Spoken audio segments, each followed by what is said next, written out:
Welcome to this video lecture on technology and innovation management. This video lecture is part of a three-part session on ethics, responsibility, and sustainability of digital technology, part of a postgraduate course on business and management at the University of Hamburg. In this particular video lecture, we will talk about the responsibility and accountability for digital technology design and use. It follows an earlier lecture about ethical issues surrounding technology.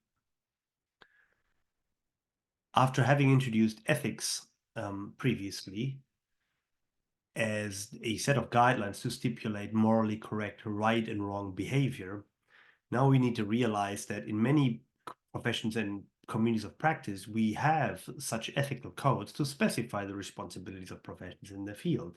So people have developed ethical codes to distinguish what is appropriate, inappropriate, good or bad, morally virtuous or not, in the specific practice that people are concerned with. For example, in medicine, we have an ethics code known as the Hippocratic Oath, that doctors should do no harm, to respect the autonomy of patients, and act in the best interest of the patients. This ethics code oath, for example, is slightly different depending on your country, for example. But in principle, these ethics guidelines hold universally. In engineering, we have something similar. For example, in professional engineering, we have an ethics code that stipulates that engineers must hold paramount the safety, health, and welfare of the publics. And even in robotics, in the technology field, we have ethics codes. For example, Asimov's first law of robotics: a robot may not injure a human being, as a code that stipulates the ethical behavior of, let's say, a robot. Irrespective of the actual community of practice or profession, these ethics codes are serious. They're not just vague guidelines. There are very fixed, very important norms for behavior. And a breach of these ethics codes is usually a very serious offense. They're punishable within the profession. Sometimes they're punishable by law, right? If you think about a doctor engaging in malpractice, in ethical malpractice, that is a very big thing. Similar for professors, for example, teachers, other types of communities. But with this obligation, many of these communities, of course, also have according training in ethical and responsible professional conduct, and very often they're subject to scrutiny, right? So, for example, if you're a doctor, if you're an engineer, if you're a chartered accountant, if you're a lawyer, you receive ethics training, you need to be certified in ethics, you need to uphold that certification. For example, in some of these professions, you need to undergo professional development courses for many years. You have to renew your certification, or you have to do certain tests for a number of days. So in many of these ethics grains are very ingrained into the professional practice: training, development, certification, scrutiny, assessment, and so forth. The problem with digital technology has been for a long time that we do not have anything that is slightly comparable. We do not really have a technology ethics code, not a universal one like we have in medicine. We do not necessarily have ethics training for people, for example, that study or practice technology. We don't really have a certification or an assessment scheme for ethical aspects either, right? So for professions dealing with digital technology, we do not have an ethical code that we have in many other professions where we create very material consequences in people's lives, such as in engineers, in doctors, in law, or even in accounting. Now, the problem is, of course, that for a long time this didn't matter so much, but of course these days we have technologies that increasingly algorithmically support or make decisions with material consequences. I gave example previously about algorithms used for hiring, firing, loan decision making, or even prison sentencing, right? And we discussed previously that algorithms, intended or not, desired or not, anticipated or not, do create moral consequences, do reinforce or undercut ethics principles, and they either enable or diminish human rights and dignities. So that is a big issue because, as I said, we don't have training, scrutiny, in a way, of designers, developers, and users of such technologies and algorithms in a way that would be similar to other professions where we have material consequences of their actions. That is not to say that we don't have any ethics. So, for example, many technology firms have their own ethics codes. Here's an example of Google, the Google AI ethics codes, responsible AI practices and principles that you can just Google and fill up. So they have ethical guidelines, they have rules for what is supposed to be morally correct or appropriate, legitimate, or so forth. But of course, this is not the same as a universal ethics code such as the Hippocratic Oath, right? Meaning that we do not have a super body beyond one firm that would be able to, for example, punish or scrutinize the adherence to this principle or punish any violation, right? So the question would be, for example, how does Google tolerate any misconduct here? What would happen to the situation? And what happens if some other organization has a slightly different set of standards? I'll give you one example here where that became evident not too long ago, when a company, Amazon, used a hiring algorithm. So they automated hiring through technology that would actually sift through application files like your CV, maybe a little a video interview that you recorded of yourself, any other types of application documents, and then made algorithmic recommendations of who to hire. So how that algorithm operated is that the algorithm learned how to identify certain personality traits based, let's say, on a video interview that you would have recorded of yourself, like a little 2-minute video of yourself. And then we use machine learning techniques to identify certain personality traits. Are you an extrovert? Are you an introvert? Are you, charming? Are you, God knows what else, outgoing, and so forth? And then it would actually also have a look at some existing job profiles of people at Amazon that were considered to be good employee or good in their respective roles, right? So this was the benchmark that the algorithm was trained on, right? So Amazon identified, let's say, 1,000 really good workers that it had. Then it looked at what are the personalities, what are their experiences, what is their education, and so forth. And these would then be benchmarks against any one application would then be algorithmically compared. Now, you can see here that one of the issues why that became so publicly known is that the algorithm basically recommended only ever to hire men and never women. How so? Well, for one thing, that historically in tech professions, men's dominated. And also in many other professions, men's dominated. So the majority of people in a company have been men, meaning that the chances of drawing a man from your pool of top employees, would also be male. And then if you look at an algorithm compares whether or not a application's characteristic match that portfolio, well, then of course male would be more likely to match a male's profile than a female.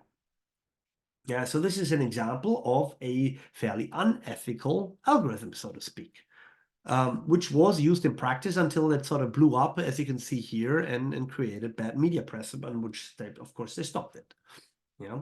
So this brings us to the problem of responsibility. We do not have an ethics code. We do not really have ethical training and so forth, which is also why we see some of these examples of people, not intentionally, of course, but unintentionally create algorithms that do literally ethically the wrong thing. And now the question is, how do we build in responsibility? Where's this issue coming from? Well, one of the reasons for this issue is that algorithms have historically seen as neutral. Algorithms are just mathematical procedures, right? A set of instructions that turn inputs into outputs. Algorithms can't be biased, algorithms can't be value-laden, and so forth, right? And based on these viewpoints, so by law and by principle and by ethics, firms have received very little responsibility. So the algorithm is never at fault, is what you do with the algorithm. Similar to, if you don't mind my analogy, a gun is a gun is a gun, but it's the person firing the gun that's the issue. Yeah.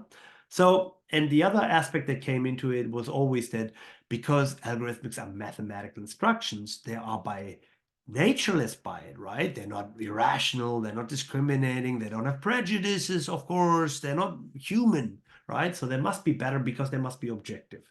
So in this light, if you have an algorithm that uses data, creates the data, creates some output, then the algorithm can't ever be at fault, and then for also the developers can never be responsible for that.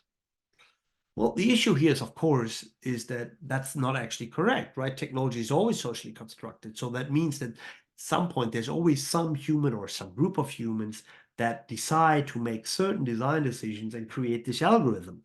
They do this hopefully often with the best intentions.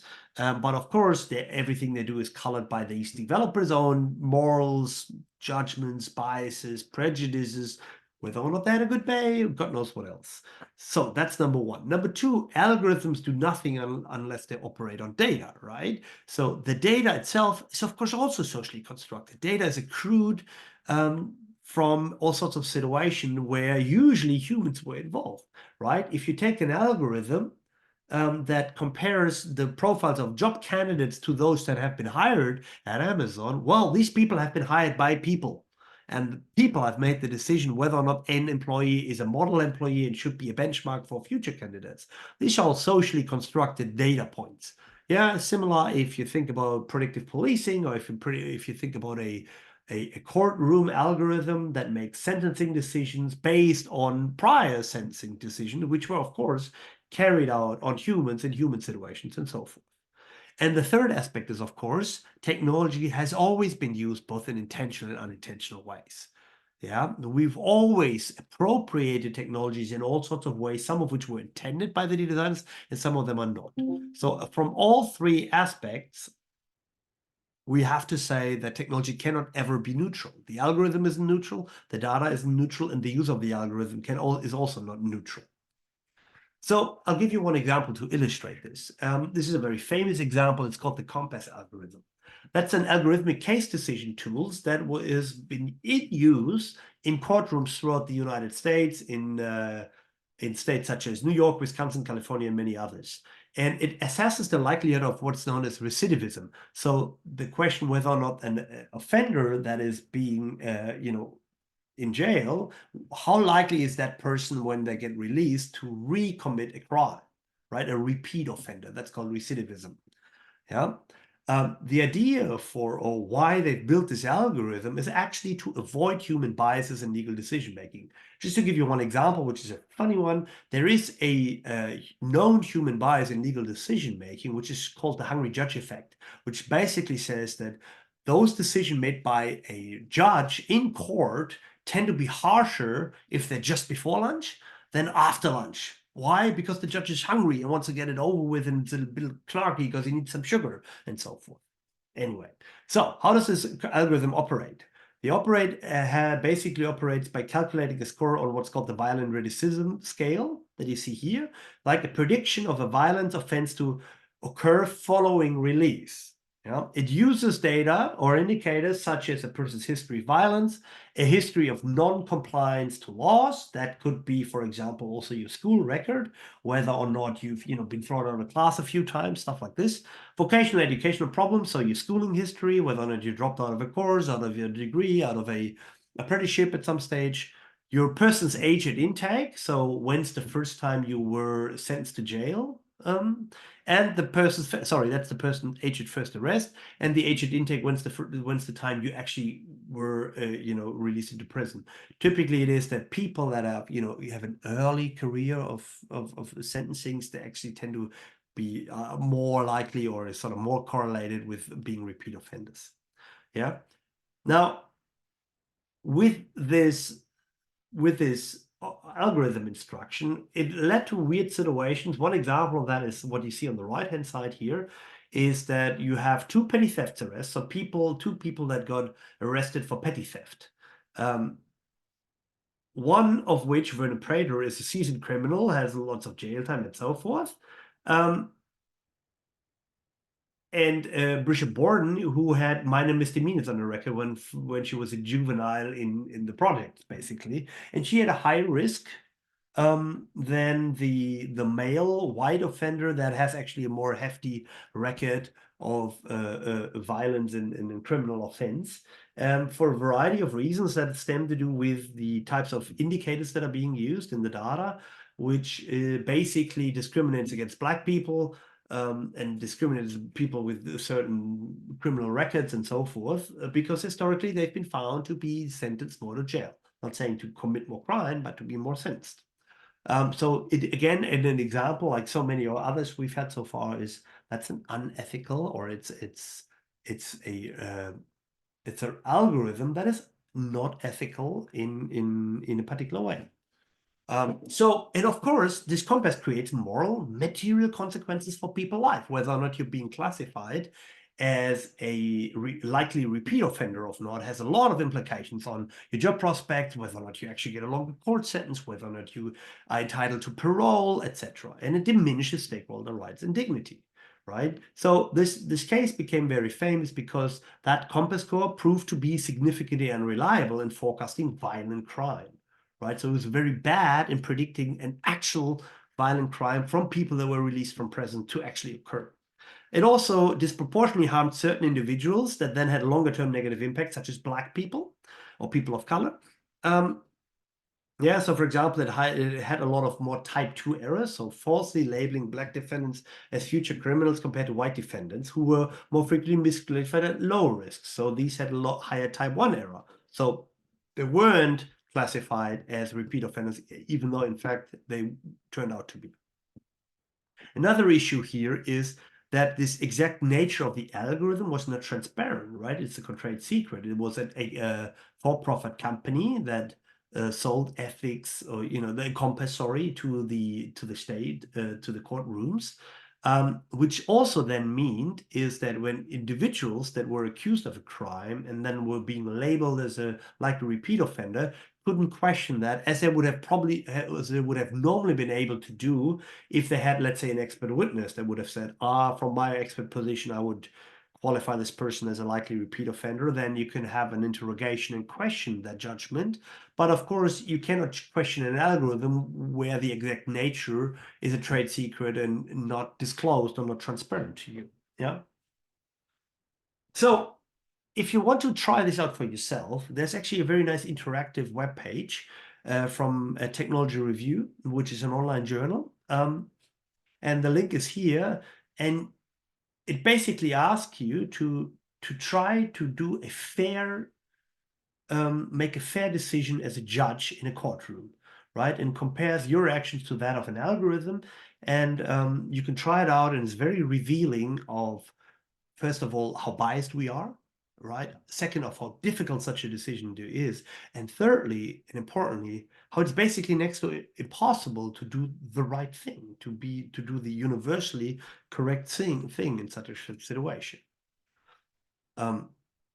We should also say at this point that while I've just shown you all sorts of ethical issues with the compass algorithm, it has also been found that that courtroom case decision support algorithms are on average slightly better than humans, especially low qualified or unexperienced judges, right? So it's not that they're wrong per se, but they're also not objectively and factually better in all situations. So the point of this example was that technologies are not neutral, meaning that there is some responsibility associated with them. Technologies are always value laden, right? So the algorithm means that someone made decisions about which rules, policies, principles, norms, laws should be embodied in these algorithms. We use training data where some person decided to use this training data, some other person created this under some situation, in some context, with some, with some prerogative behind it. And of course, the outcome of an algorithm is also used in certain contexts by someone to approximate or predict something. Yeah. So all the boxes basically have value ladenness written into them, which means then that, of course, developers carry some responsibility. Whether they're being held responsible is a different question, but they should be made responsible. Yeah. So who is accountable and what's the ethical basis of the responsibility? Now, what I mean here is accountability means that someone must be answerable for others for decisions made, actions taken, consequences occurred, right? So if something happens, who is accountable for that? Responsibility means like who accepts the potential cost, duties, obligations for a decision. So if an algorithm is designed or decided to be designed in a particular way, who's responsible for that? You know?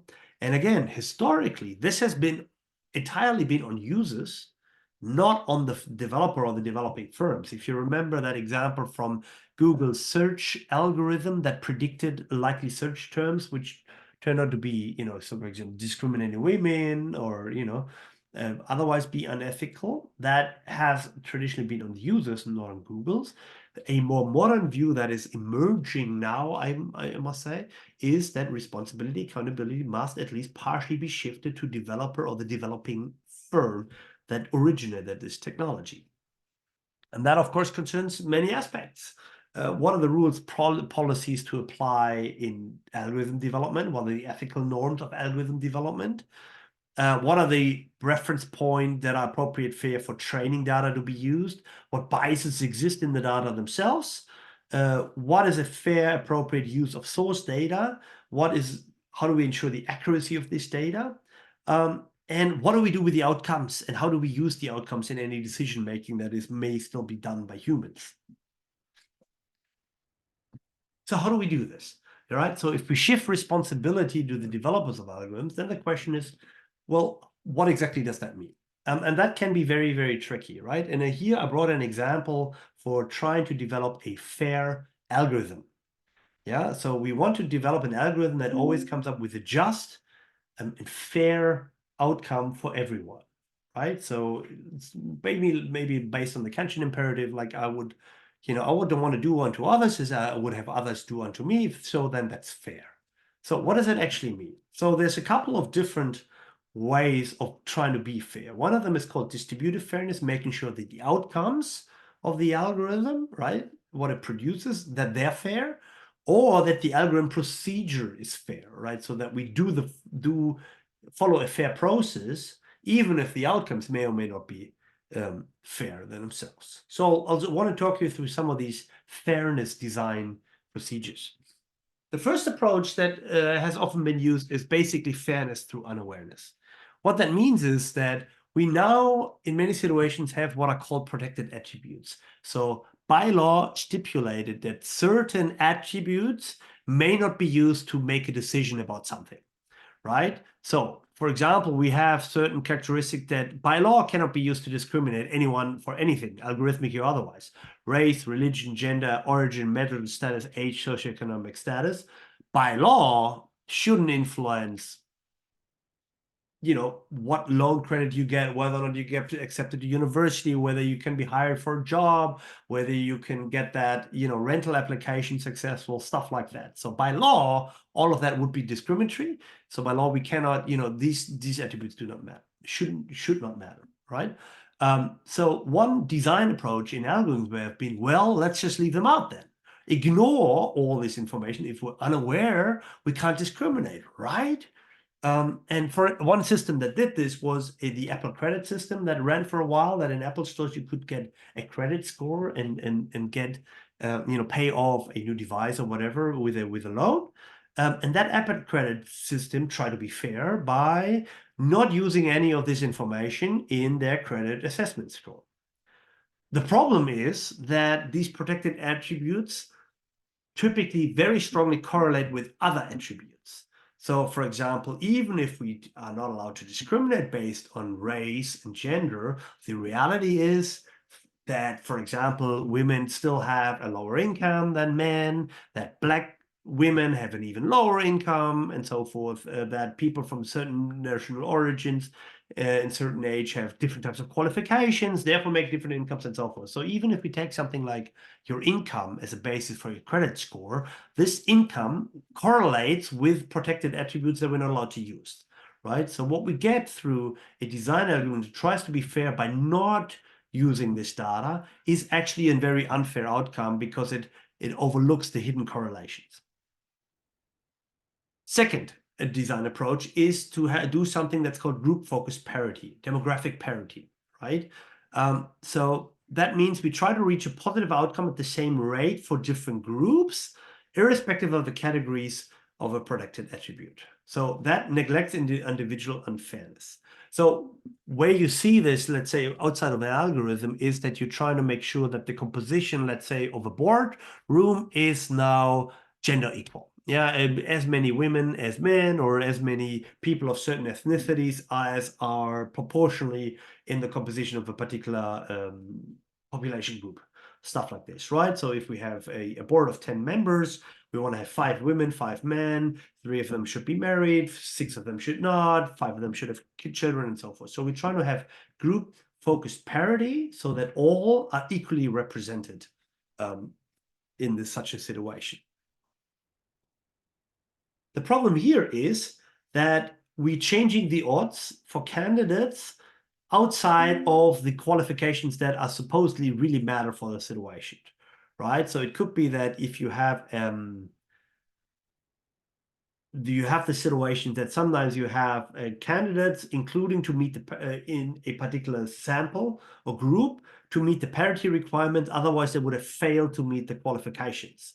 In the university context, that happens sometimes in the search for new professor positions, where it's stipulated to have group focused parity, but the reality is that sometimes you don't have candidates that meet all these parity requirements, whether that be gender, origin, disability status, stuff like this, and then you actually fill up the group with candidates that actually don't meet the qualifications for the job, but they meet the parity requirements. That, of course, then disproportionately is unfair to those people that actually meet the job requirements, but don't, are basically overrepresented as per parity requirements. So again, it is fair in some way and unfair in other ways. A third approach is what's called fairness through equalization, equality of opportunity and equalized odds, meaning that individuals who should qualify for an opportunity should have the same likelihood of being deemed qualified by a machine learning or by an algorithm, regardless of the value of protected attributes. So your chance of getting, let's say, a job based on your qualifications, irrespective of your protected attributes, your race, your religion, gender, should be equal to those of others, where maybe in that particular category, say marital status and religious orientation or whatever, would probably have a larger group, right? So what we're trying to do here is to equalize the odd based on the size of that subgroup, right? So you could say a little bit like, look, the qualifications for a male family father, Caucasian, white, highly quality, like if we have more of these, then the odds should still be similar to those of someone where we basically only have one candidate in the subgroup. Yeah, what that means, the true positive rate and false positive rate must be equal across categories. So everyone should have the same likelihood of being correctly identified and the same likelihood of being incorrectly not identified. But of course, that's actually very difficult to achieve, especially given that in many situations, we don't actually have large numbers of the different intersectional groups.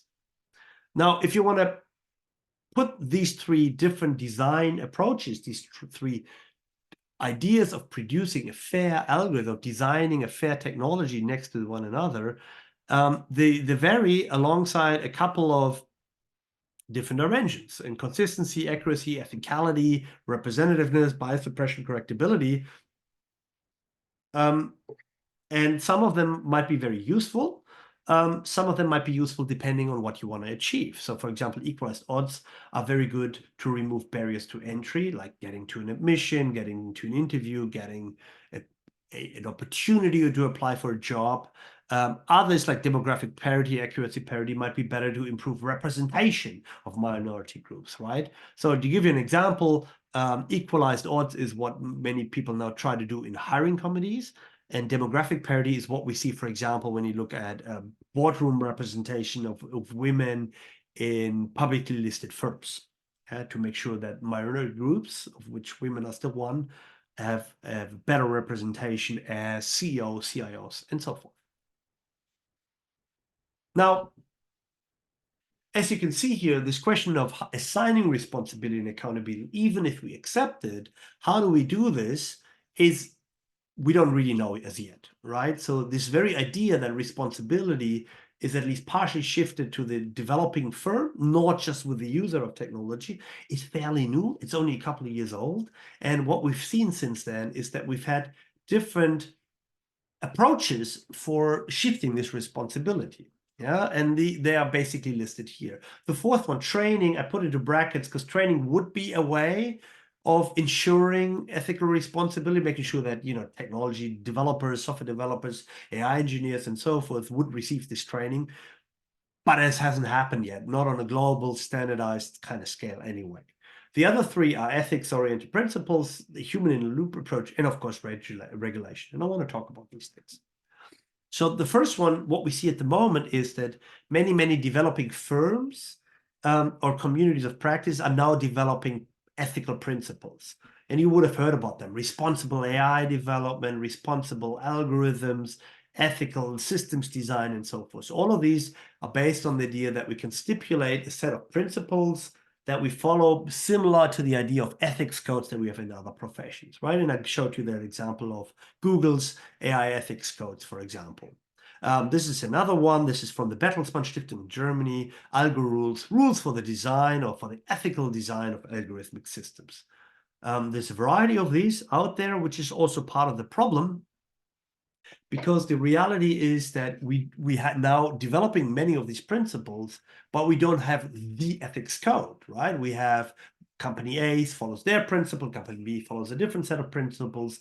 We don't have a supra-organizational or even a supranational body that holds people accountable for violation to the code. So what good are codes if we can't enforce them, or if we can't punish, penalize, assess, or otherwise, accept them? So a lot of them is, you could call that ethics washing in a way, that people, it's very easy to put principles out there. The question is, how are they being implemented and lived in practice? A second approach to dealing with the issue is what's called human in the loop. Human in the loop is the idea that given that we still are responsible, some human has to always be in the loop. Some person has always be there to make decisions, to be accountable, and to make the right thing at the right time, make the right choices at the right time. Yeah. And again, that sounds simpler than it might be, because then the question would be, well, okay, how do we do that, right? So first of all, do we need to do this for all decisions? Like if I want to turn an interface blue or red, do I really need to have a human in the loop for that? Or would that be a low decision difficulty where I don't really need the sign-offs of someone? That sounds like a lot of bureaucratic overkill. The second one is, well, who's the sovereign of this decision, right? Is it the person telling the algorithm what to do, or is the algorithm asking the person whether it's okay to do something, right? So based on just on these two principles, you can distinguish 4 different quadrants between proactive and reactive augmentation, right? So whether or not a person tells an algorithm to do something, or whether or not you get the buy-in or the approval from a person, maybe in hindsight. That could be a matter of the decision difficulty, right? The interface should be of that and that color, might be a low difficult decision. Whether or not you should go to jail is maybe a high decision difficulty, right? And then the question whether or not you shift that sovereignty to the algorithm that does something and that gets the okay from it, or whether you want the person basically to be in the loop, literally in the process, as a supervisor or as an informant that looks upon your shoulder or the shoulder of the algorithm, is the second dimension, right? So these would be ways of distinguishing different forms of staying in the loop during the process, beforehand or afterwards, depending on what decisions we're making in the development of a technology. The third approach, finally, is through regulation, of course, right? The regulation means creating more universally acceptable laws, for example, legislation that governs and coerces or forces and stipulates what happens in the breach of responsibility or accountability. Now, here the situation is that technology or digital intensive firms are comparatively very weakly regulated, and regulation has been very difficult. Yeah, and we've seen many of these examples over the last 10, 20 years of where we see that many technology firms, Facebook, Twitter, TikTok, basically largely been unrelated for a long time, and then slowly regulation is catching up with some of the moral and very physical and material consequences that some of these technology or these provider firms have created upon our lives. One of the issues here too is also that regulation always moves slower than technological advance. So regulation, like passing new laws, is a much slower process than technological advance. Think about how quickly and fast we've had new versions of ChatGPT. The latest is now 4.5, all within a year. And there's no law about that yet. It takes years to develop a law, but of course, the new version of some algorithm can come out tomorrow and so forth. Yeah, so regulation is always slower, and tech firms are weaker regulated than other firms. The third issue is that regulation is region specific. It's based on the national law or the, whatever the institutional form of the country is or the region that you live, right? So that means that we typically have different levels of regulation in different parts of the world. We happen to be in Europe, where we have national law and we have European law as a supranational law, but that's basically the only place on the planet where we have supranational law, okay? And again, that means that whatever is being regulated is more or less competitive on a globalized market. Again, an example here, and you may have seen this, when ChatGPT came out about a year ago, earlier this year, then a lot of people wrote what's called an open letter to pause giant AI experiment and wait for regulation to catch up. So then already some people thought that, oh my God, this new form of artificial intelligence technology, generative technology, could have so many moral and or material consequences for people's lives that we needed to regulate it. Because that we know that regulation moves slower, we will need to pause and wait, right? This is the point that I was making just before, that regulation moves slower. And here people with apparently 26,000 signatures asked for the technological advance to be halted and paused so that regulation even has a chance to catching up. Needless to say, that of course didn't happen. And also it's basically, how would you do that? How would you stop technological advance without looking over every single person potentially contributing to the advance? A second issue here, in this particular context around AI technology, is when you have a look at the regulation of AI that is available today. This is a map from a study that looked at AI legislation and regulation across the world. Yeah, and this is basically a world map to show, like, where do we have more pieces of regulations? Literally more PDFs, more documents. You can see here that we have Europe and the United States have a fair bit of regulation, right? It's dark yellow. We have a little bit of in India and in Australia and Japan, and that's it. And everyone else doesn't have any regulation or any regulatory document that at least the authors of the study could find.